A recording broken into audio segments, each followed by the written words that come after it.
Hi there. Before we get started with today's episode of the Friday Night Movie Podcast, I have to address two very important glaring omissions. First of all, for the first time in a very long time, we forgot to give a shout out to cousin Vanessa, and we cannot have an episode without giving a shout out to our cousin Vanessa.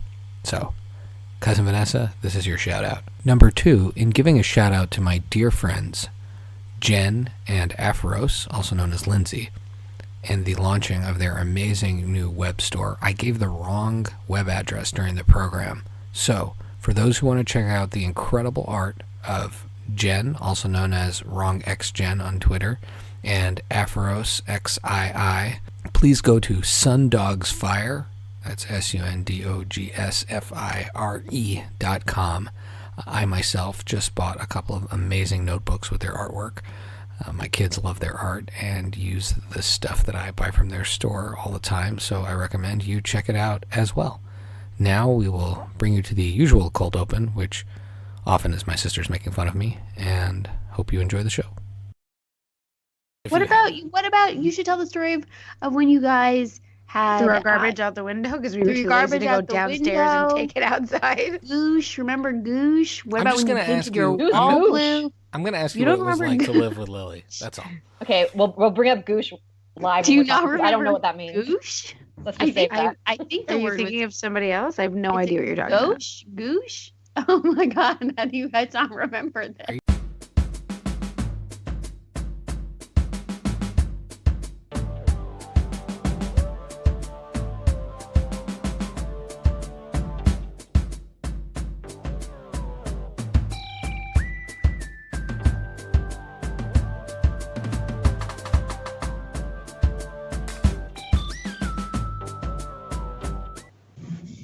Here we are.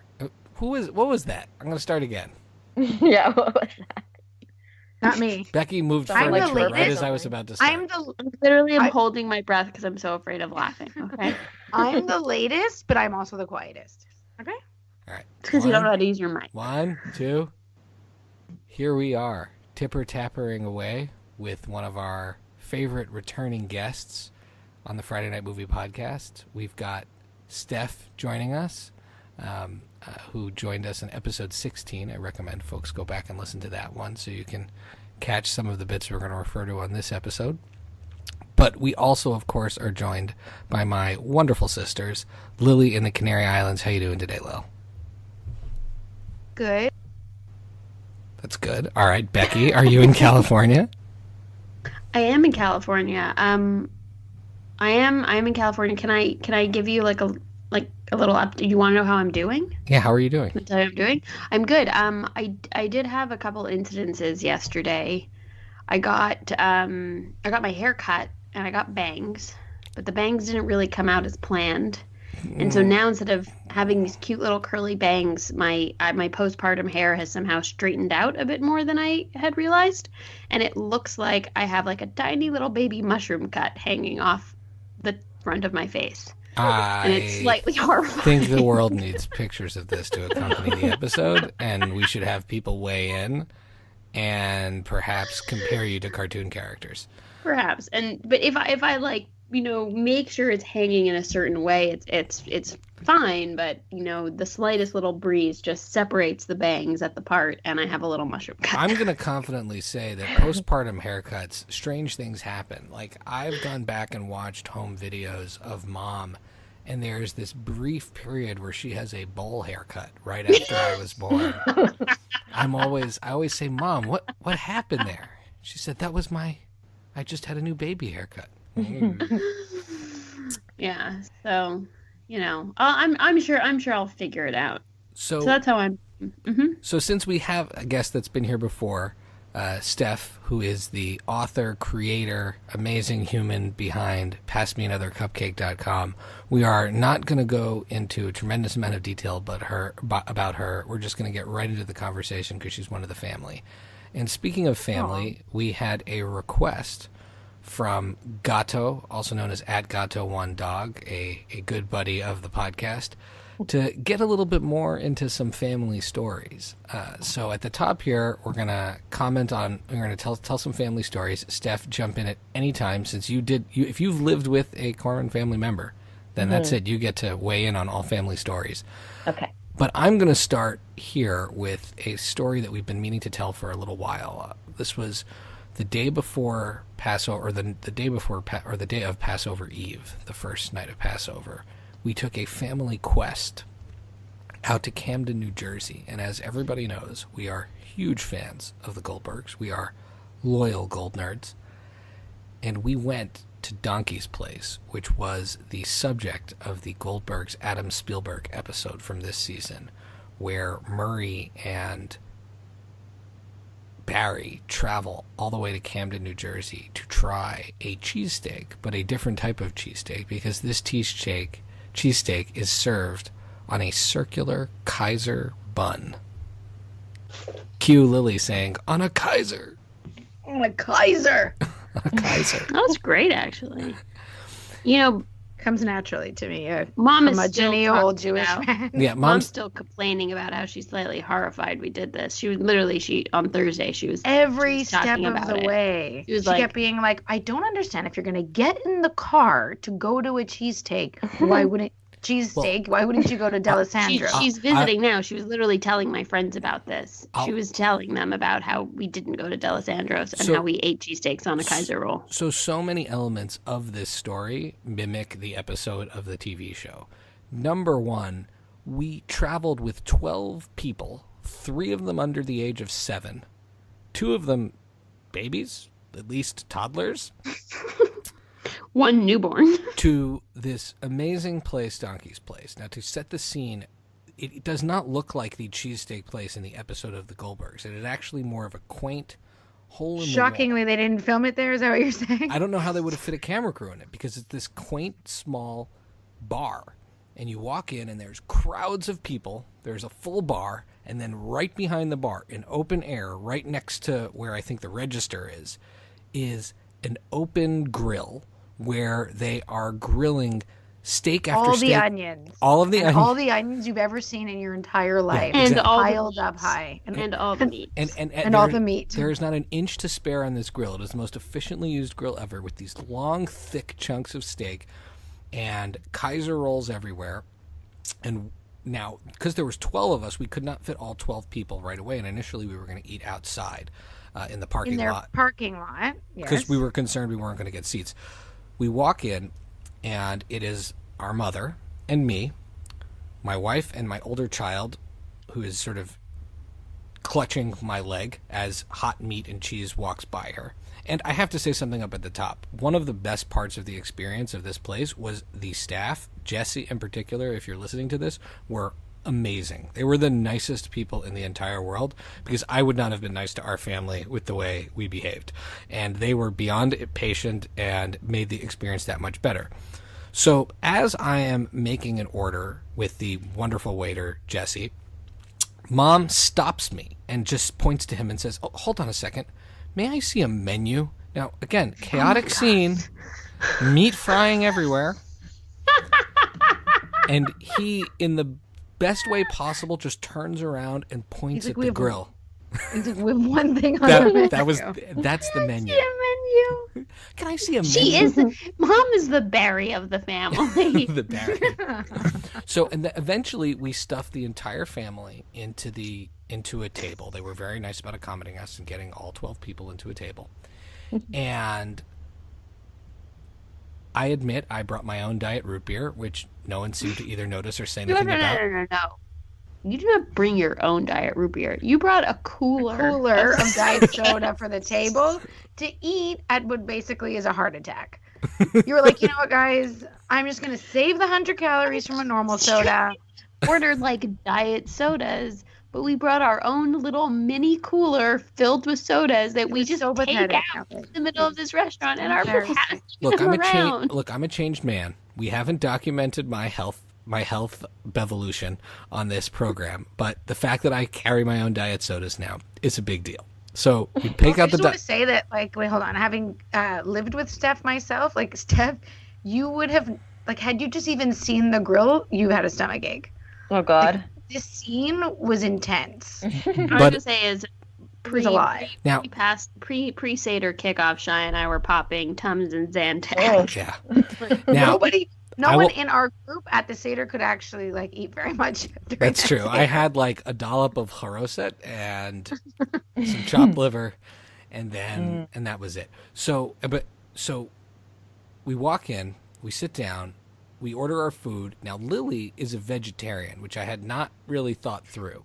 Well, no, Lily's I a vegetarian? I'm not a vegetarian. I don't eat beef, which is the only thing they had there to eat.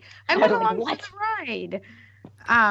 Right. But you know, Steph, I don't eat beef for a long time. So, but I eat like chicken and other. Yeah, I meats. thought you. I just- definitely yeah. remember eating chicken. Yeah, for sure. And so I just went along for the ride. But then Shy like kind of looked at me. I was like, oh wait, like why are you here? Like, what are you gonna eat? And I was like, whatever, it doesn't matter. And Jesse was so nice. He's like taking the orders.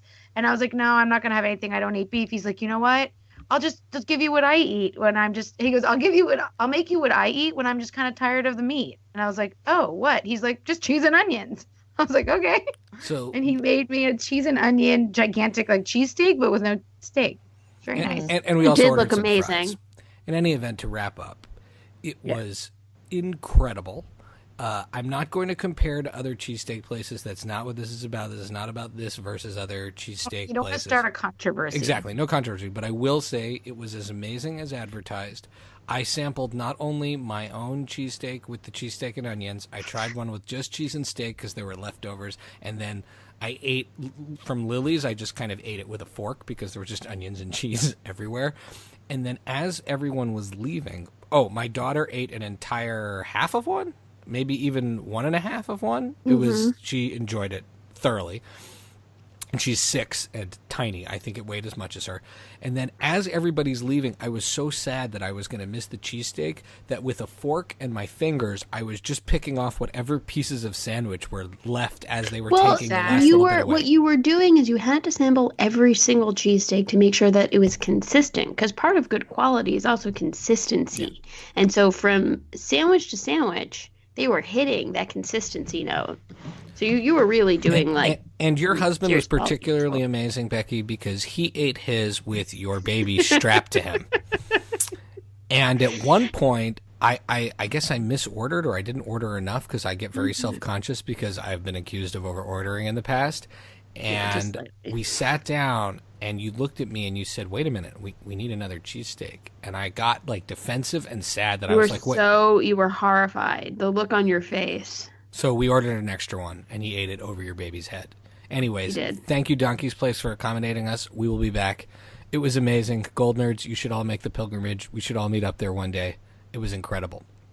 Mm-hmm. Now, when you eat a lot of cheesesteaks, you tend to weigh a little bit more than you did a day before. And Lily has a story about weigh-in.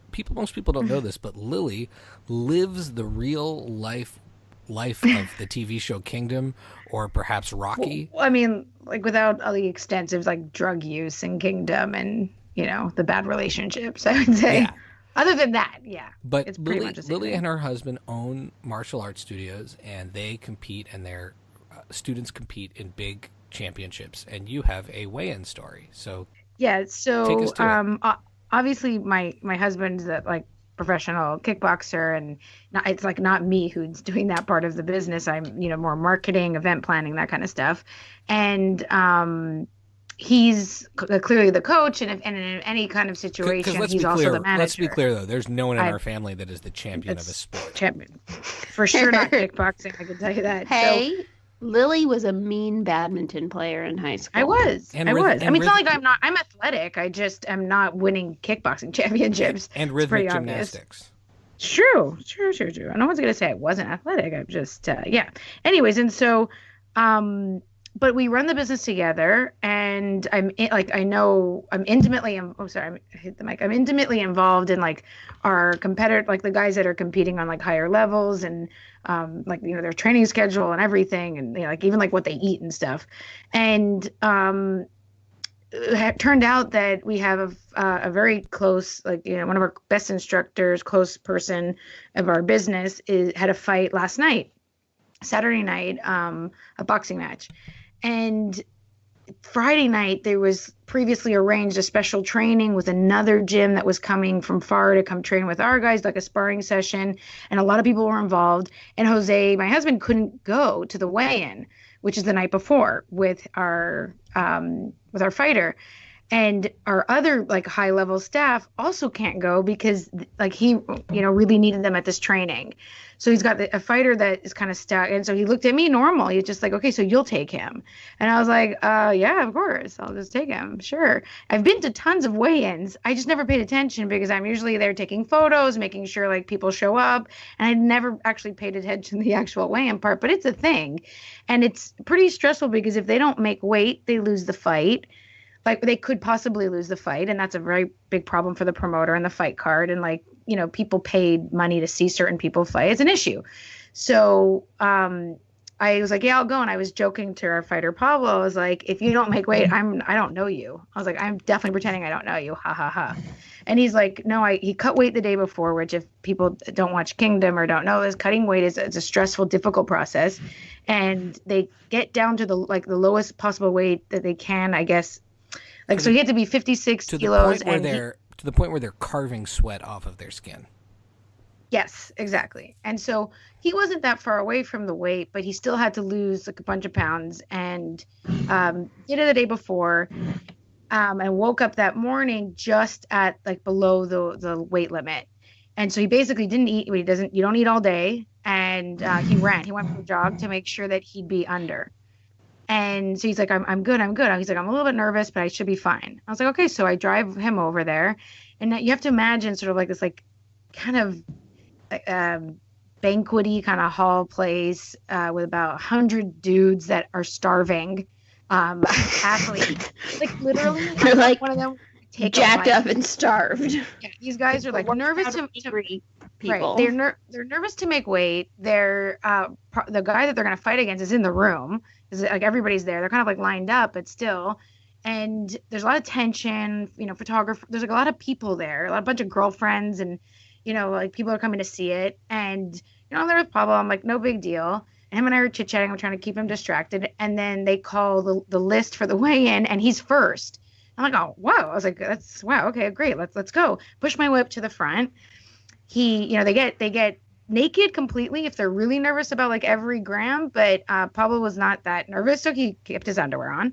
And they take naked completely, which in Spain means it's like very skimpy European underwear for those. Yeah, it's like these like little cute like like kind of like tidy whities and like briefs, very short briefs. And he's the first to step on the scale, and everybody's like tap. And this is in front of like a photo call because then the photographer takes the picture. So you're supposed to tap the scale to turn it on. And then somebody's like, tap the scale and before you step on. So he taps, it turns on, and he steps on. And the number reads 6 pounds over his weight. And now I'm taking photos of him. So like we have our own pictures. And in the pictures, you can see his face, like looking down, looking up, looking shocked and like terrified. And then I'm looking at the number and I'm like, what?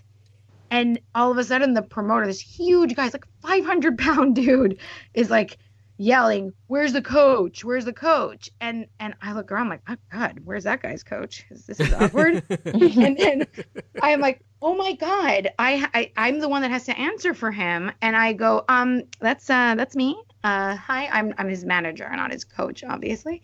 And so I like scurry up to the front. You were concerned they would be confused that you were that the I martial was arts champion. training him.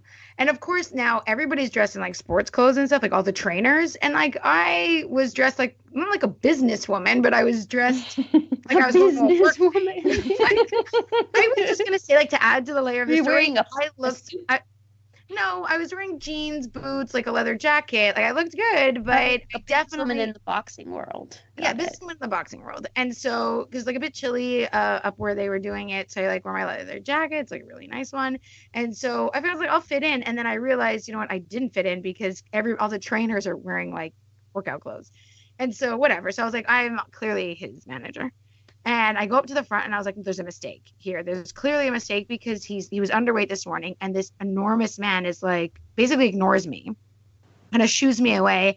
And I was like, look, I'll give it another second before I have to get, American on him. And I just kind of stood there and he's talking to the other, they bring his rival over, the guy he's going to fight against. They bring the other coach. They start discussing and basically like, do you have to accept or not accept the fight? It's up to the other guy. And the coach immediately goes, 6 pounds. He's like, there's no way we're accepting this fight. And I was like, okay, people. And I was like, you guys, this is not cool. I will make him get dressed and run around the goddamn block till he loses 6 pounds, but we are not losing this fight. Jose would kill me. I'm like, how am I going to go home and be like, so I took Jose to the weigh-in. We lost the fight. All I had to do was take him to the weigh-in and we lost. And we lost. Because imagine, I'm like, I cannot leave this fucking place without a fight. Like, there's no way. So I basically wasn't going to move. And I was like, I don't care if he has to run up on the block till he loses 6 pounds, but this is not happening. And the guy's like, ignoring me still. And I'm like, you don't. And I get up in his face and I'm like, he made weight this morning. There's a problem with the scale. And Pablo just standing there going, this is not true. It's not true. It's not true. He's like shocked. And the guy's like, okay, everybody calm down. Why doesn't he weigh himself again? And I was like, that's a great idea. Let's weigh him again. And so he taps the scale again. And I think he was nervous and he got on too fast the first time because it didn't have a chance to calibrate. So this time he tapped it, it turns on, it calibrates, it goes to 0. Then he steps on and he totally made weight. It was fine. That's great. And wait, most important epilogue is that did he win the fight? He won the fight. He won the fight. He won by... And if you check out your Instagram, you can see the amazing pictures of that. Okay. Well, yeah. Speaking of sports and hilarious. winning, one of our all-time top shows is Friday Night Lights. And the creator of Friday Night Lights, whose name escapes me, because again, we don't come to this podcast for accuracy.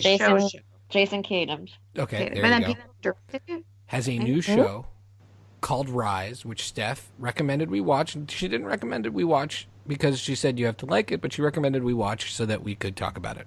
So I'm going to pass the mic now to Steph to give us the setting of the show, Rise, and then give her initial reactions, and then we'll dig into the show. Okay, so first I have to say, with that whole weigh-in story, when you said you were going to have when initially we were talking and you said you were going to have a weigh-in story, I thought it was going to be about meeting the Wayans brothers. No. So I was just like waiting for like, how did you meet the Wayans brothers? That is amazing. You're like, how in Tenerife did you randomly meet? It's like, I'm excited for this Wayans brothers story. Sure. Anyway, no Wayans. Still an interesting story, but I didn't see it going that way. Anyway, so Rise. So I was very excited about this show because it's from the creator of Friday Night Lights and Parenthood, which are two of my favorite shows. Friday Night Lights above Parenthood, but I still love both of them. And it's a drama set in a high school, and all about kind of this, underdog teacher who takes over the theater program and wants to really turn it around and do something edgy and modern.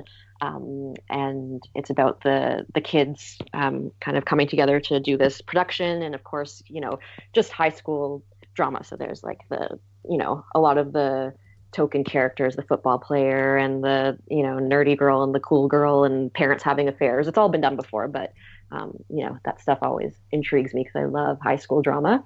So yeah, that's the basic premise of it. And in terms of my reaction to it, I'm still not. You also love musical. Oh yes, musicals. So, yeah. So like that's musical. Like two so exciting. Two topics merged together and created your favorite show. Totally, it's like a lot of my favorite shows put together.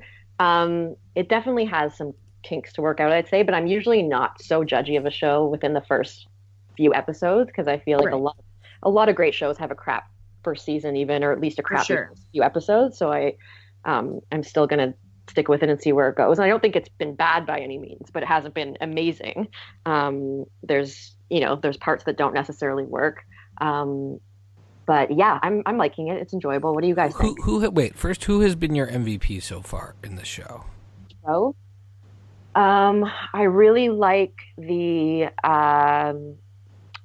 what's his name? The one whose parents are religious and want him to leave. Yeah, same for me. I want to go with Simon. Simon, who's clearly wrestling with being gay, but he's not yet out gay. Like it's predictable. You can see where his storyline's going, but I think I really like whoever that actor is. I think he's really good. I've never seen him before, but Ted Sutherland. Ted Sutherland. Yeah, Teddy. Love There we go. But he's great. I feel like all the kids are great. Their voices are amazing. So the singing is for sure, like, I have no comments for that. I will say I do find a bit of the weak link is the main character, which is a bit of a problem. The How I Met Your Mother guy who plays Josh Radnor. Yeah, Josh But Radnor. is it him as an actor or him as a character? Both. Because Both. It might be both. I mean, he's just so mopey. yeah. He's so mopey, and I'm like, this guy has to have a bit of a smile once in a while or whatever. They even make his hair so pathetic. Like, oh god, I hate his hair. For someone who's supposedly so passionate about musical theater, yeah, he seems very, mopey is the right word. That's the point, obviously. But I had a lot of. I actually enjoyed watching it in a very, like, I'm not committed, I'm not going all in, but this is just like entertaining. I could see myself totally keeping it on while I'm cooking or folding laundry or something. Like, it's good high school entertainment. But I agree. I had the most problems with him, not just like that the acting, but the character. Like, Lily sent an article that. Did you read it? I did. You gotta read this article. But it it's quickly really quickly affirmed some issues I was having. I was like, whoa, so you're telling me this guy with, like, no experience in theater is just gonna walk in and take the job from this woman away from, like, a perfectly qualified woman? What kind of, and then have her be like, you could be my assistant? I'm like, that's kind of a bunch of BS. And she's great. I forgot about. Wait, what's her name? Rosie Perez. Yeah, she's always my on. MVP. Is it based on a true story? Like, it is based on a true story. I was like, I'm in. Could I interject? It is based on a true story, which they got a lot of, like, crap from people because the real story is extremely inspirational, and it is about a teacher that, like, single-handedly resuscitated and brought life into the drama program of a Pennsylvania high school. So it takes place in Pennsylvania. I was like, this does not seem like Texas. So it's a Pennsylvania high school that this drama teacher, like, totally reinvigorated. Was it a part book? of the like written yes, as a book? yeah, I think he wrote a book. And the thing is that the actual real teacher was I think at the time a closeted gay man. I did read that. Yeah. They've changed it entirely. Right. And so the part of the thing that I thought was interesting is that the people give them crap for making the guy straight and, like, this, like, family with 3 kids and all that. And then the article I was reading was even more interesting because it was saying, okay, fine, if they're going to change it because the creator of the show says he wanted to do his own creative input inside, like, to make it his own, then the article's like, well, then why did you make this guy? Right. Like, if you could change it to do anything because you're not going to stick true to the real person, then why did you create this dude? Because he's the worst part of the show. Everything else is super fun. But this guy's the worst. So I seem to have had an opposite relationship with this show than you guys. Number one, I do not like the show. By the end of the second episode, when the spoiled rich girl with the uptight parents, the one that play the same character from Center Stage who has who gives her part over to Zoe Saldana, the one who's always the lead, who loses her lead, when she was singing whatever that song is from I like her. The Rite of Spring or whatever awful Spring Awakening, come on.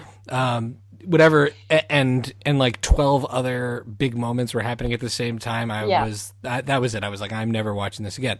The only thing I really did like was I liked Josh Radnor. I've always really liked Josh Radnor. I've heard. Okay, I like I'm going him to interrupt too. you. In my notes, I'm just going to interrupt you to say, in my notes, it says this. The bet Shai music likes Josh opening Radnor. feel is the same it makes you same as FNL. It makes you like it immediately, even though you don't even know what the show is, because it reminds you of Friday Night Lights. They did it on purpose. Total ripoff. And my second note is Shai loves Josh Radnor. So He's clearly gonna like him. I think Josh Radnor was ill-served by the latter half of How I Met Your Mother. It's like he got Rossed. Like, they just kept writing the character as terribly as possible. And I've heard interviews with him, and I think he's very interesting. And I liked him as the main character, even though, again, there are points where the things they decided to do with the character were just, like, so dopey. They, like, really Ted Mosby'd this character a couple of times.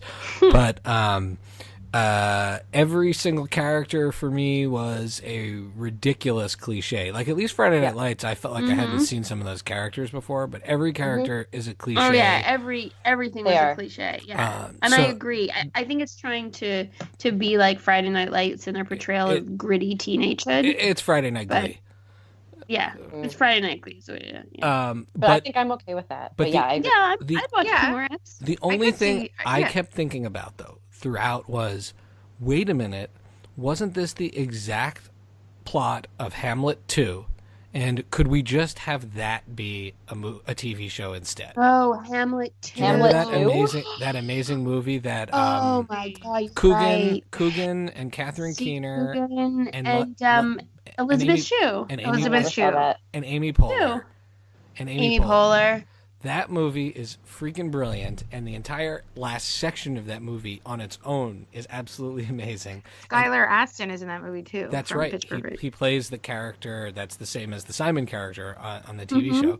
It has all of the same characters as this TV Steph, show. you need to see this movie. Only it has Hamlet 2 is a fantastic. million times better, and it is hilarious. And so what I would recommend people do if they are, and then we'll close up our conversation on Rise unless anyone has anything else, is that what I would recommend people do is, if you really like Rise, that's cool. I get it. Friday Night Glee, there's some appeal there. But watch Hamlet 2, and you'll see, I think, a kind of funnier twist on the same exact story. Oh, and respect to Rosie Perez, who, despite her character being wildly disrespected, is like a picture of professionalism and investment in the kids, and the person who actually like gets money for the program and, you know, sticks with the kids regardless of her being pushed out by the guy who steals her job. And changes her play. And changes. Well, I mean, she was doing Grease Grease. Same thing in Hamlet too. The guy's doing movies as plays every year. Yeah. Hilarious. Okay. All right. Moving on, because let's talk about a show that Steph, I give full I Told You So credit. Steph. Oh, me too. Genius. Steph, you are a genius. Catastrophe, which my wife had told me many times I would not like, I immediately liked. I'm Oh, that's surprised. interesting. Can I say that I have not seen Catastrophe, but that I'm just going to go in and say that I like it because it You just like seems like I would like it? Oh, I can't yeah. see anyone not liking it, to be honest. Like, it's likable. You know, but Shy's really particular, and like, there's a darkness to Catastrophe that I Right. would worry that Shy would be put off on, but it's also a dark humor, which is So, nice. Like, it's not totally dark. Catastrophe fits in my mind in the place in my brain that likes shows like Shameless and Smilf. And I really like Smilf, by the way, too, Steph. I won't go full I Told You show on that, but I really liked it, and I'll keep watching it. Yeah. But it's these people that have challenges, but there's a love and a sweetness, as opposed to shows where it's really just about making you feel bad. And I think Catastrophe has a realness about it. I love the two leads. I love that are they the creators of the show? So good. They're the creators of the writers. Yeah. Yeah. And the premise of the show, so people who are listening, is that, and it's on Amazon, is that this guy and this woman who are in their probably late 30s or early 40s have an affair, like a one-night stand. He gets her pregnant. They decide to get married, but it turns It's a out 7-night stand, but that's fine. Sorry. Close enough. Anyways, they turned out they get married, and then it's about the ensuing relationship they have. And I really like all the different people that are in their lives. I really like the way they deal with the challenges, whether it's the relationship stuff or the substance abuse stuff. I find all of that really interesting. The only thing that makes me feel kind of bad, and I don't know if it's going to ever get resolved, is that because of her character is sometimes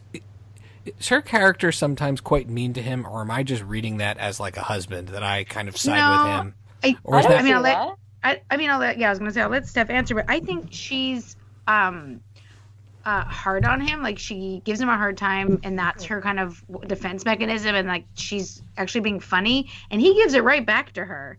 He's often like very quietly just as like kind of mean and sharp with her, and they end up laughing most of the time in the scenes where you think she's kind of being a bitch to him, and then he's like, I'll be a bitch right back at you. That is true. That is hilarious. That is one of the things that I think they do brilliantly, and I don't know where the friendship of these two writers or because the you actors. can tell they're close, because he says some stuff to her that not a person would normally say to a woman like that. They get in arguments sometimes that are so real and so angry, and then at the end of it, they laugh, and it's like you feel relief, and you're like, oh, okay, no, there's love in this relationship, even though things are messed up. And I think that's just a brilliance with the way that show works. I think there's a realness about it that is terrific. And he is a recovering alcoholic, I believe, in real life. Yeah. As well. Yeah. I think a lot of it's taken from his life. And Oh, really? And I really love, there's the character who is it's like his friend that is the husband of her friend. What's that guy's name? The Philip? Oh, No. the Scottish guy, or Who Chris, Mark Yeah. Bonner. who becomes The his actor. who initially you think doesn't It's like like him. secret. They're secret friends at Yeah. first. Yeah, it's like they're secret friends. But he's a very loyal friend and a very caring friend, and I love seeing that friendship evolve. You know, this guy moves overseas, doesn't know anybody. Shai in town. loves character development. But I will say the show has the best moment of the entire show, and it relates right back to our family, is the main character, Sharon Hogan's character, what's her last name? Her brother decides to move with his family to Barcelona. And the first joke she makes when he decides to move to Barcelona is she makes like a sound, and he says, "What is that?" And she says, "Oh, that's the sound of your dial-up modem because the Wi-Fi is going to be garbage." And he goes, "What do you mean? They have Wi-Fi in Spain?" And she goes, "No, they don't." And I've actually stopped the show and taped it so I could send it to you one day, Lily. I've been saving telling you the story till right now because I'm watching the show being like, yeah, I'd say that to Lily once a week. Like they 100%. They are 100%. Lily's weird Spanish Wi-Fi does not work, and the show It's working right now, so. busted it wide open. Whatever. Okay, all right. have you guys finished the whole? No. I'm midway season? through the third No. season. Okay. No, I haven't gotten that far.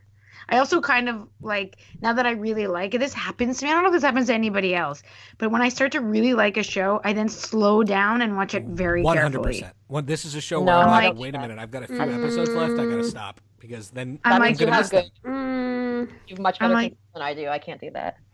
I like plow through the first season and then I'm like, okay, let's slow down, people. Mhm. Like, I don't want to waste the whole thing. And I 'Cause I will, really like and you know me, I get sad. I miss my characters. I get very Yeah, I sad. do. Yes, you do. Yeah. Okay. Anybody have any other thoughts on Catastrophe? But anyways, I buy it. I buy. Yeah, it's great. 100%. Yeah. Okay, the big moment, the throwdown as we continue to work our way through Amazon shows. We're now going to talk about Golden Globe winning The Marvelous Mrs. Maisel. We talked a little bit about it last week, but now we have a bona fide Mrs. Maisel early adopter in Steph, who I think recommended it to us early on, and a super fan in Becky. And then you have Lily and I, where I'm not really sure where each of us come down on the show right now. I don't remember. Who would like to start? I think Steph absolutely Yeah. must start because Becky I've already talked given about it last already given my reasoning as to why I like it and why I think it's interesting. And so I want to hear the other side of the coin. Please. So this is another show I was very excited for when I heard that it was by the husband-wife team who did Gilmore Girls, which is like, Which I've is seen, here. I don't know, I've seen the entire Pretty series sure 4 before, times. I heard it was about comedy and, feminism and whatever. I was like, yes, I'm in. Sounds amazing. And then I watched it and was like, okay, this is pretty good. And as I watched a few episodes, I realized it was one of those shows where I was watching it because I felt like I should like it. And it took me a few episodes to realize I don't like this show. I'm not interested in these characters. I don't really believe them. It felt very schlocky, kitschy. Like, I know, Becky, I think you had mentioned, I was just listening to your last episode, you were talking about it being like a play. And I do kind of feel like that. And for me, that works against it. Like, I don't want to watch a play when I'm watching TV. It just felt so just not real enough for me. And not enough was happening. Like, I would pause it and be like, oh my God, I'm halfway through this episode. And I just felt like, Oh, nothing that's a bad really- sign. Yeah, nothing felt like it was That's a really bad progressing. sign. I didn't care that much. And I really want to care because I think it's an amazing premise for a show. And it is smart and it's well written, but it just was too kind of quirky something for me that I ditched in the middle of the season. I was like, I don't think I can finish this, and I still might try again, but I don't know if I'm going to get there. So Okay. But those were some of the issues that you had, Shai, as well. You Yeah, felt like but- it was too it was too much of a caricature.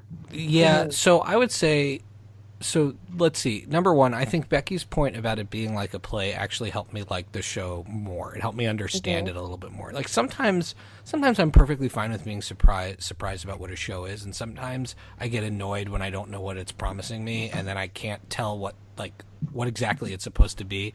And this show, I couldn't tell what it was promising me. Once, and I kept saying to Allie, this feels like a play, not like a show, but is it supposed to be that way? Like, is it just being overacted? And that part I got sensitive about, because I've had a lot of people come up to me and say, oh, you must love this show because it's so Jewish and it's about these Jewish people in New York. And, that's weird. And it's like a weird thing. Everybody knows, who says that to you? That's a weird thing to say to somebody. Everybody knows I love Jewish humor. And I love talking about my Jewish identity. But when I was watching this show, especially since I really don't like the characters, like I don't think they're necessarily good people. I'm like, geez, is this what people think is like what Jews are? And the other thing that I yes. and then the other thing I felt like I didn't relate to, although again I think my sisters put this on his head well, is that this was a group and a class of Jews growing up in New York that were sort of the opposite side of the tracks of what our family was growing in New York at the same time. Now, I'm not going to say we grew up in like a hard life. We grew up probably in the equivalent version of that in Montreal growing up. But in New York, no, in New York, she never sees her kids, so we did not grow up in the equivalent of that. No, they have I meant apartments on the Upper West Side. Okay, fair enough. We did not. But want, we did not want you for. mean like us, like the three of us? Or you mean us, like our family, like We- our we equivalent did of our not- heritage in we New York did in not. the 50s? We did not Dad want. growing up. We did not want for anything growing up in Montreal when we grew up. That's But what our he's saying. dad's He's saying like experience- we're more similar to her than our parents growing up were to her. Right. At The that stories parents of were our certainly the dad, other side of the tracks of from our the grandfather 50s. working 2 jobs in the fire department and at the fish store is not in any way the Lower East Side sort of and Brooklyn Jewish experience is not this Jewish experience. Yeah. So also there was no way I could authenticate the story being told in this, because I'm like, I don't know anybody who grew up that way. Also, our mom's father, our grandfather, was in the garment business and made women's clothing and dresses and was a designer. And we know very well that his whole like experience is completely different from her in-laws. Oh yeah, But if that was anything, as I well. identified more with the in-laws family. And that was the whole other thing, is that more similar to the in-laws, but not like that so at here's all. another question I have. And so But not a horrible so- human being. so- Right, exactly. So in the end, and he I'm definitely didn't work on Yom Kippur. I can tell you that. yeah, and I'll pull it apart a little bit more. Again, this is sort of without making a judgment. Another thing that I was a little bit uncomfortable with, and then again, this is a strength of the show, is that I didn't know where I was supposed to land with the husband's character. Is he bad? Is he good? Oh, I felt Mom like and I got into a whole argument about that. I felt actually. like they Tell made me she defended you. No, well, because I was like, forget Joel. She shouldn't be getting back together with him. He's the worst, blah, blah, blah. And Mom's like, what are you talking about? He's the father of his children. He transgressed once. And I was like, what year is this? And what is happening to your brain? He's the father of her children. hold on a I second. got into like a whole thing about it. The thing about him, though, is that I felt like the show made it very... He kept making decisions in the show that easily made him the bad guy repeatedly, right? Like, I don't think she's a likable character, but he's stealing jokes from people. He cheats on her. He makes bad business decisions. So it's almost like his character isn't set up to be in any kind of fair relationship with her, even though there are a lot of things she does that I don't really like. So I kind of felt bad for him towards the end, and I don't think this is a guy thing, but I felt bad for him when he goes away and he takes that awful job that clearly is super sketchy. Steph, you didn't get to the end of the show, but No. I think he tries to redeem himself at the end. I don't know. It was unclear. I think he does try to redeem himself, but I don't want to ruin it for Steph, because one thing, if you do end up watching it, I mean, he does eventually work hard to redeem himself. That you clearly see, but the last episode and the last scene reveals more about him and her than the entire season. I felt like the last episode redeemed the season for me, because I was like watching it, I'm like, oh, come on. And then that last episode I thought was quite redeeming, because it kind of reveals a lot about both of them. That's true. But my MVP of the show, and I think even I will watch it, I continue to watch it, is because Alex Bornstein is freaking genius on that show, and I've always thought she was a genius. I said this last week. She's Susie, and that character and that side of the whole comedy side and how she helps build the act and the relationship with the different promoters and the bars is absolutely amazing, and I love that element of the show. And I liked how they have her having to fight being blacklisted. After she makes the mistake. Yeah. I mean, I thought that was really well done. That was really cool. Okay. I mean, I wish she kind of had her own show. Yeah, exactly. I said I'll watch the spinoff with her. Beck, any further thoughts after we've pulled this apart? What do you think of the husband, Beck?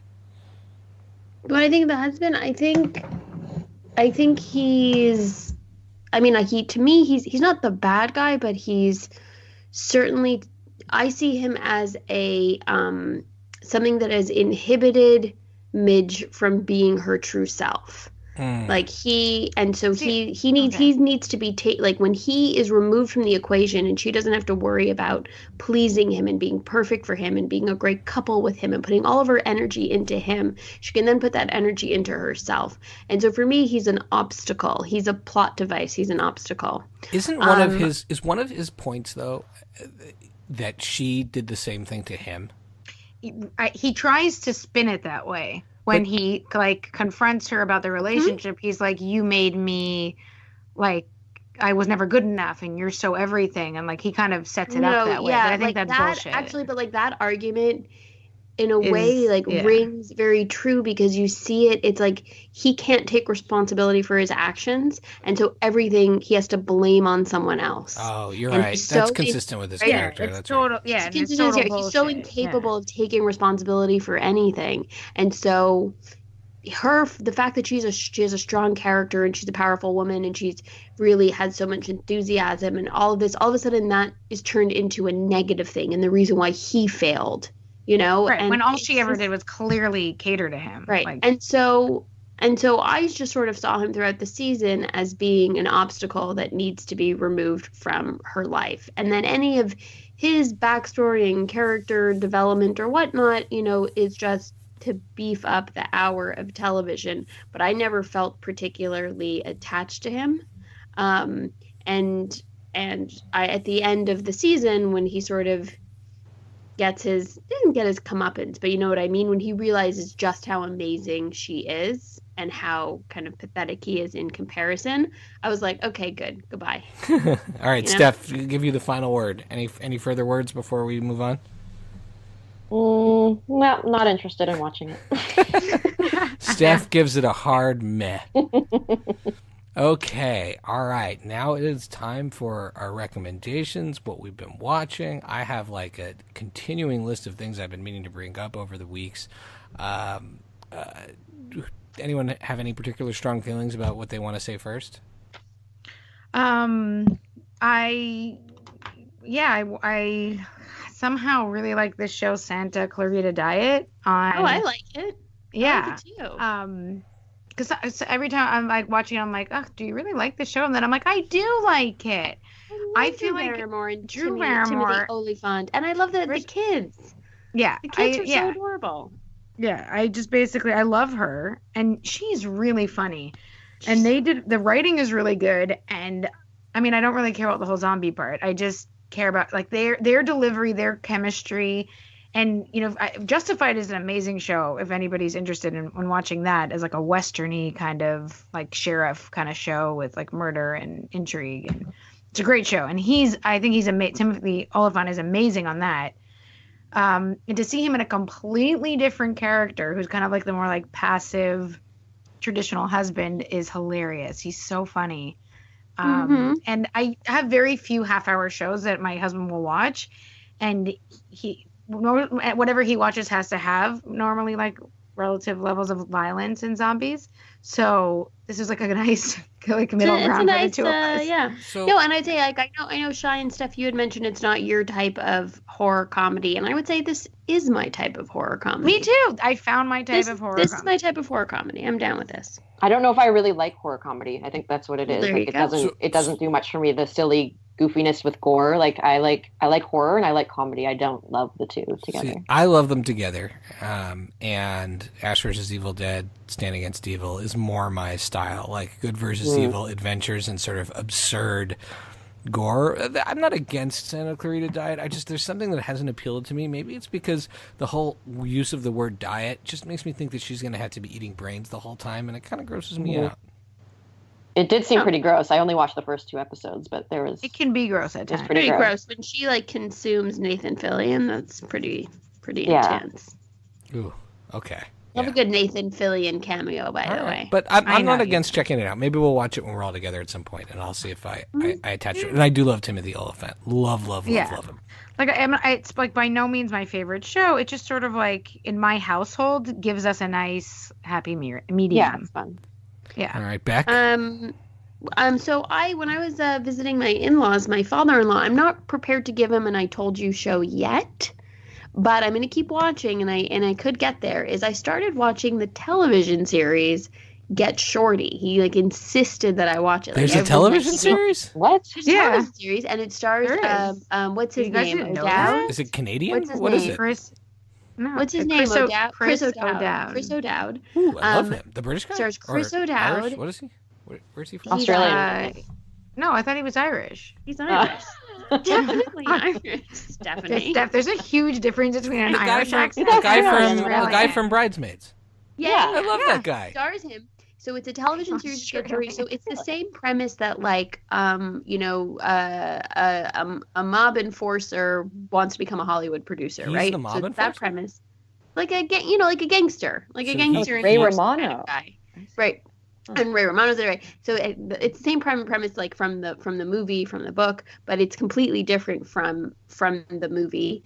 And I have to say, Chris O'Dowd is so freaking charming. He's really good. He is though. He's good in everything. He plays the part with so much dimension. It's so much fun to watch him because he's like both sensitive and vulnerable, but also like really tough and a gangster, and he just plays back and forth on this very fine line, really carefully, and I've so far found it to be funny and charming and like interesting with some good plot stuff. I'm only a few episodes in, but now I would recommend. Now I know why I didn't know it existed. It's on that channel Epix. I don't even know how to get that channel. What the hell channel is that? I've heard of it. I just don't. Epix, Epix. So I have no idea. Yeah, I kind of assume you probably saw it on. Steph lives in Canada. Steph, yeah, why don't you know definitely about on like this? Canadian on demand, but I don't know where else to watch it. It's not a Canadian show though. There's no way it's a Canadian show. No, it's not Canadian, but I happened to start watching it while in Toronto. Okay. So I so far recommend. I've only seen I think like 3 or 4 episodes, but I've enjoyed it so far. And I just want to see if it can sustain for a whole season. Mm-hmm. So you have DirecTV. That's why this is a Comcast thing. I would check it out. Well, I think it's a network you have to pay separately for, and not going to happen. But I am intrigued, and I love Get Shorty. Eventually, it'll be on Netflix. Some point. Get Shorty. I love that show, and so I'm movie. I'm the movie. I love that movie. I even love Be Cool, the lesser loved sequel. Mm-hmm. So you do. I do love Be Cool. That scene where they sing Crying when they sing Crying at the end with Linda Moon. So good. So always gives me chills. If I can find a way to watch it, I will.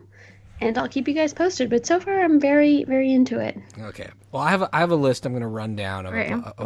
Should we ask Steph? Well, I was going to give Steph the last word, but Steph can go now if she wants. Steph, you want to go now? I want Steph to comment on my list. Okay. Oh, he wants feedback, Lily. No, I want conversation. I care. I want validation from feedback Steph. And approval. It's okay. Yeah, that's what I do from Steph. Not so much you guys. No, not so much us. What do you need? Go ahead. So on the kids front, we discovered at the recommendation of Zev and Sarah, our friends, Teen Titans Go. Have I mentioned this recently? It's like me in 100 text messages. It's like the Muppet Babies meets the DC Comics characters. You mentioned it last week, right? Did I? Oh, okay. Well, anyway. Where I wasn't listening. Teen Titans Go is good for kids. I saw Ready Player One. I liked it. It was a great spectacle for the big screen. I'm not sure how much I loved it, but definitely awesome to see Spielberg doing a really fun big screen 3D movie. I also feel like you mentioned that too, but go ahead. Did I mention the Florida Project? Did I mention the Florida Project? You said it was depressing. Did I say it on the show? You did mention the Florida Project. We did talk about it. Damn it. What's going Shai, on with me? this is last And week's Ready Player episode. One. Oh man! All right, fine. Then I think I accidentally copied the wrong notes or something. All right. Well, yesterday. So I look. Or I've been. have amnesia. I've been really sick the last 24 hours, and so I watched a lot of sort of in a fever dream. I watched a lot of television and stuff. So number one, I've been deep into 80s cartoons. I don't know. Do you guys ever remember that show Dungeons and Dragons? Absolutely terrifying cartoon for kids. I watched that, and I even got to listen to the radio play version of the unreleased final episode, and finally got the resolution of the story. So people who watch that show know what I'm talking about. Oh my God, the rabbit hole. Man, whoa, Yeah. that is some niche stuff you're getting into. Just to keep my indie cred solid with my little sister, who thinks I have a gutter palate, I watched the Little Hours with Aubrey Plaza and Kate Micucci and Allison Brie and Dave Franco. Oh, I wanted to watch that. Is that the weird comedy? Yeah, it's a weird comedy is the perfect way to describe it. It's like Weird. Looks so weird. it's weird. John C. Reilly. It takes place in a nunnery, and it has all these actors that are amazing. Even like a cameo by Fred Armisen that's really funny, and a cameo by Adam Pally. But they talk like they exist now, so they curse a lot at each other. But it's really, really, really weird. I feel like it's a solid like Rent or Meh, only because the funny parts are really funny and the acting is really good, but I just don't know what the point was. Or how they got all these people to be in it. No, I know how they got all these people to be in it. Probably someone who's really cool from that group was like, hey, I'm making this really cool, weird, offbeat movie. Let's go and make it. And they made it. And I think they made what they wanted to make, which is, so I give them respect for that. But I found it was kind of off-putting. Got it. Okay. Steph? But Should I have more? no, I Or think should I that's do- what I got. Okay. So I just finished season 2 of Sneaky Pete, which is another I Amazon love show that the first for season some of that reason show. no one seems to watch. No, I watched I'm the really first season, excited to and watch I it. loved the first season. I love the the first season, and I really liked the second season too. It's like pretty much, the same kind of thing, just a different, I'm saving the paper, second con, season. whatever. I'm saving the second season because, like, I know Okay. it's going to be awesome. But when I finished the first Yeah. season, I was bummed that it was over. Yeah. We went through it pretty quickly, and it's just a lot of fun. I love all the actors. I love the characters. I love Giovanni Ribisi, even though I think, is he a Scientologist? I don't know. But I besides don't know. that, Is he? I'm going to check. I think he is. I'd but, rather not know when they are. I know it sucks when you find know? that out. You're like, no. I know. But he's so good at like playing this kind of con He man. is. He's so good. Like I can't imagine the show working with anybody else except him. I just uncovered a movie in my collection, Boiler Room, where it's the movie Yeah, about I the know. stock market. I I feel like he totally channels that character in this show. Yeah, I can see that. Yeah, he's awesome. And then I also just finished The Baker and the Beauty, which is an Israeli show that Amazon also picked up. This is a big plug for Amazon. I hope they pay you guys big money. I want to for go this. all They're in. gonna be I want to sponsoring go us all in. before I you want to know go it. all in and say right now, original programming, not service overall, but original programming. To me, there's no competition between Amazon and Netflix. I can't even think of a Netflix only program. There's so much more on Netflix though. Yeah, but I because don't. they Yeah. buy so much garbage. Yeah, they have more content, but Yeah. the original programming is superior, is what you're saying on Amazon. By far on Amazon. Like I actually don't know of a Netflix generated show that I like. Have you guys watched the one on Amazon? Red. Oh gosh. YouTube Red? Red something. No, about the The show. family in the Catskills, the Jewish family. Red Oaks. Red Oh Oaks. yeah, Shai yeah. likes that. Yeah. I've seen it. It's I good. have not I watched think you that, might but I've like. heard it's really cute. I think you'll like it, Steph. Yeah, I want to watch it. It's good. I need to It's watch sort it. of like it's only I think 3 seasons, but it Yeah. ends when about there was nothing left to tell in the story, but it does Right. a good coming of age 80s story. I like that. I might check It's that got out. that Fast I think Times at it's- Ridgemont High feel to it. Yeah, I feel like it's something that you don't have to be. You could do something else while you're watching it, Yeah. or you could just watch it if you're like tired. Yeah. I mean, but it's not Great- like you have Great plug to. for the show. Great sell. If you're Yeah. tired, Well, I you just No, feel like listen, it's so there's a time important and to place have for everything. There's a Right. time, and I'm always looking for shows that I can watch without having Sure, to actually I pay agree. attention to. But anyway, the Baker and the Beauty is an Israeli That show. sounds It had awesome. 2 seasons. I loved it. It was recommended to me by a friend, and then my mom binge watched it and said it was really good. And it's really good. It's very soapy. Like a lot of it is ridiculous, and it's very, Israeli for whatever that means. Is like, it in Hebrew? It's in Hebrew, yeah. So you have to be prepared to watch with subtitles. Well, hey, some of us speak speak and fluently. understand Hebrew. So Yes, I'm just exactly. Are you fluent in Okay. Hebrew? Shai is, but Steph, I just They speak want to very fast. Anyway, yeah. I just wanna Probably let, not enough to watch a drama with like modern slang right now, but maybe 10 years ago I could have. I just want to let our public now, our fans know that it's the Beauty and the Baker. In case What did I say? Baker and the Beauty. Same difference. I'm just Well, because I know, I have no you don't want to have happen last week, like when I recommended the We Don't Know What We're Talking About podcast, and Becky listened to the wrong one and listened to Two Bros. I still, every so time I think of annoying. Becky saying, God. who wants to listen to Two Bros talking about Villanova? It cracks me up every time I think of it. oh, this looks fun though. Anyway, it's really fun. It's about a baker. There's a small town baker in Israel, and this model, famous young woman, and their romance, and there's a lot of drama and soapy stuff, and it's really fun. I'd say if you like rom-coms and soap opera kind of shows, then you will like it. And last night I watched Paddington 2. Has anyone seen it? I've heard it's amazing. It's so good. I've heard it's amazing. Why did you watch this? Allie took one of our Because kids it's to supposed see to it. be amazing. Allie took one of our kids to see it in the theater, and I'm pretty sure she liked it the least out of anything she's ever seen. The kid liked it. Really? Our kid No, liked it. everyone I know, I No, that know doesn't make any adults sense to go me. see it. We're just like, this is incredible. Well, have you seen Paddington, the first movie? No. What are you all doing with your lives? Okay, watch No Paddington. Paddington. It's adorable. It's like a Wes Anderson kids movie. All right, Ah. all right. Now I'm officially checked out. That's the best way I can. Do you hate Wes Anderson? No, I don't hate Wes Anderson. I he's think he's made a just- few masterpieces, but like the Fantastic Mr. Fox, I saw when I was recovering from back surgery, and it made me wish I was still getting back surgery, like while I was What? watching it. Fantastic Mr. Fox. Mr. Fox is so good. Okay, then we have different kids movie styles. That's unfortunate. But if you do like that kind of Lily, I think you'll like it for sure. I can't really imagine anyone not liking it. It's such a sweet movie. Paddington's such a sweet character. Like you laugh and you'll cry, and it's Well, just Allie has no it's heart, really obviously, funny. right? It's really silly. Like the humor is just We this just bear that watched lives with Captain humans. Underpants for our 100th time today, and that's amazing because they do an entire William Tell 1812 overture with whoopee cushions in that movie. So, Steph, you see where Shai diverges. Actually, where you're that's- talking I don't- Wes I don't know- Anderson, and he's talking poopy jokes. Just to talk a little bit about our family, we were in the RV trip this summer, and we were driving on one of the parts where we were in the van, not the RV, with mom and dad.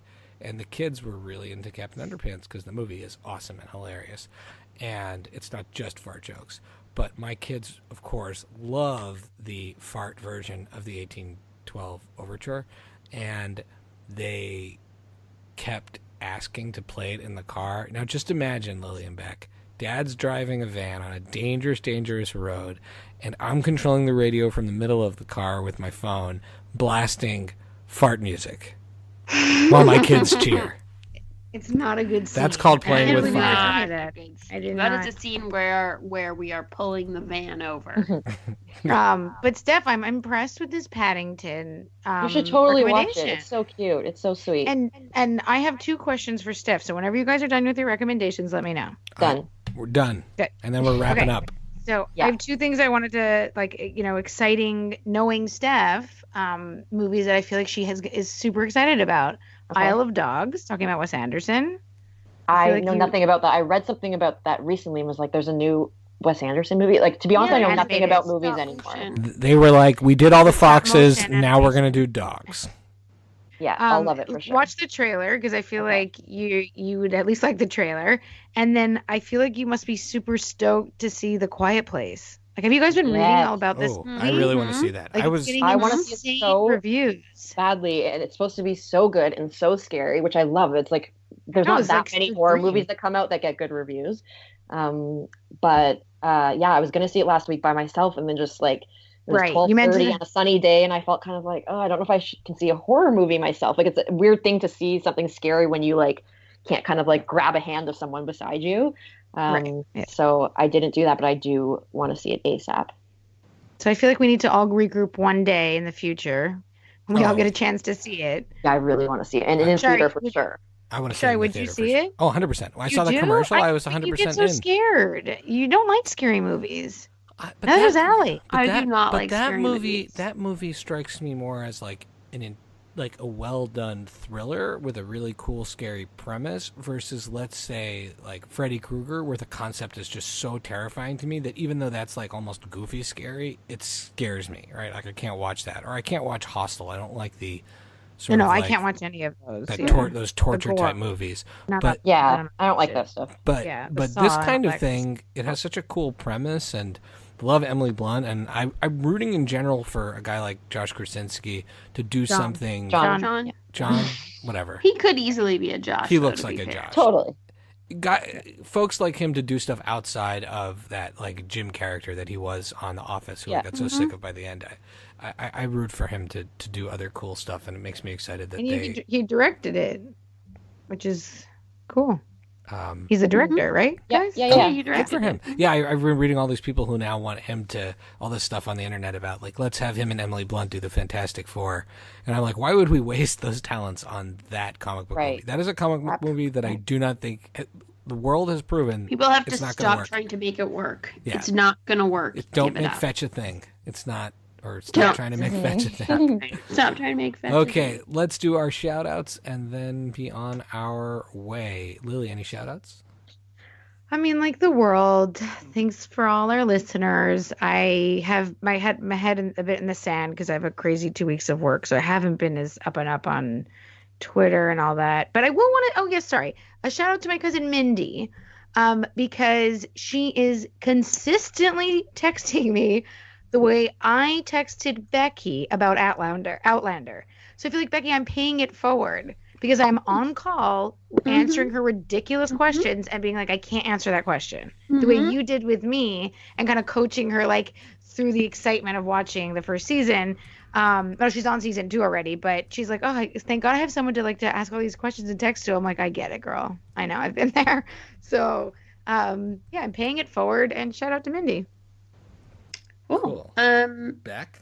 I'd like to give a shout out to my friend Trevor Jimenez, whose short film Weekends is playing in a whole bunch of film festivals all over the world right now. That is awesome. So- He is such Yeah, a cool guy. Forever. He's a very cool guy, and this is a beautiful animated short film, all hand drawn. All of our friends worked on it. My husband worked on it.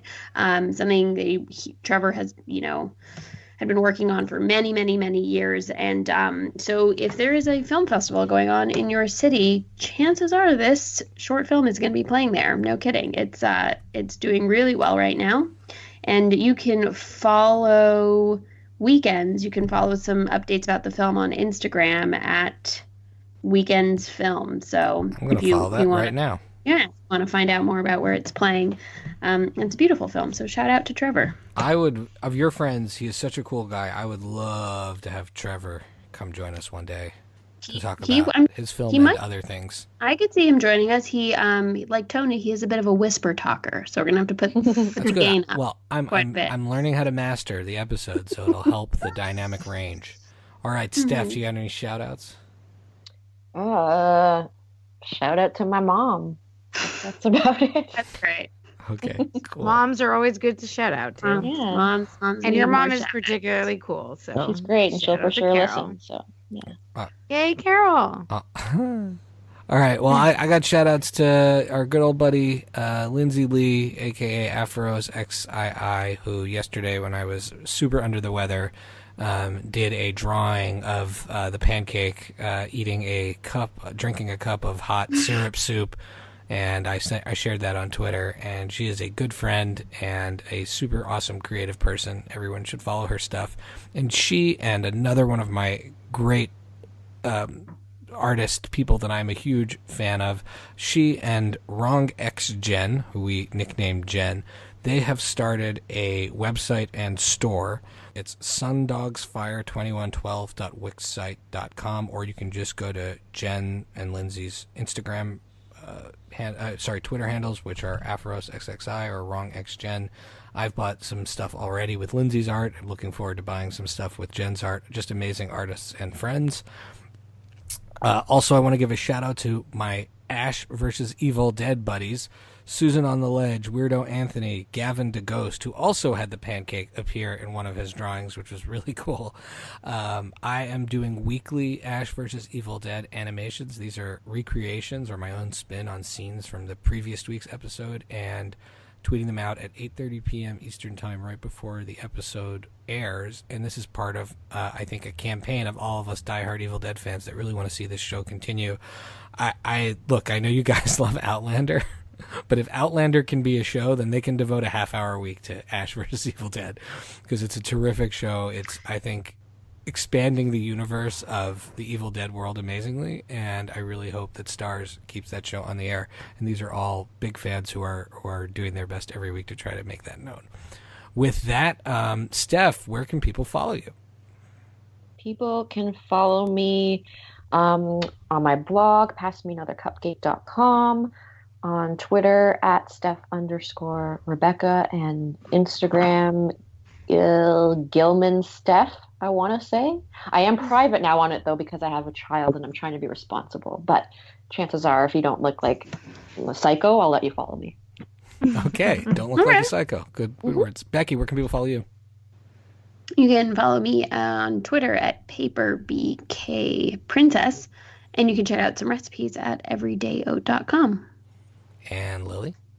On Twitter as Chichi K. Gomez. And your Twitter game is fantastic. All right. Always funny. You can follow me. Oh, thanks, guys. Oh, yeah. No, your Twitter, both of you. You guys are hilarious on Twitter. And Steph, when you tweet, you are awesome. But I feel like you tweet like lots of us. I've been, it's hard to find the time, but I do want to get back into it. It's fun. All right. You can follow me at Pancake4Table, or catch all of the pancake stuff at pancake4table.com. If you just want to follow the podcast, it's FridayNightMoviePod.com. And please go to iTunes or one of the other places that you listen to podcasts and leave us a review. It really helps us get noticed. I've actually seen that in search results, we are now coming up more and more first when you look for Friday Night Movie, which is really cool.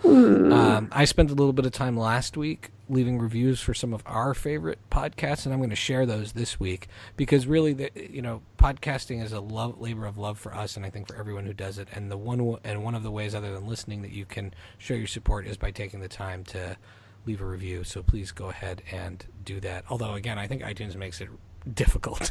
It's not intuitive. But if you do figure out how to do it, it's worth it. And now the theme music will kick in, and we will tipper-tapper. That tipper-tappering is the official noise of Steph's episodes. We will tipper-tapper dance our way out of the episode to the dulcet tones of What Does It Eat? And thanks for doing this, guys. Have a great day. Thanks so much. All right. Bye. See you next. Bye. Have a great week. Soon. Bye. Bye, everyone. Bye.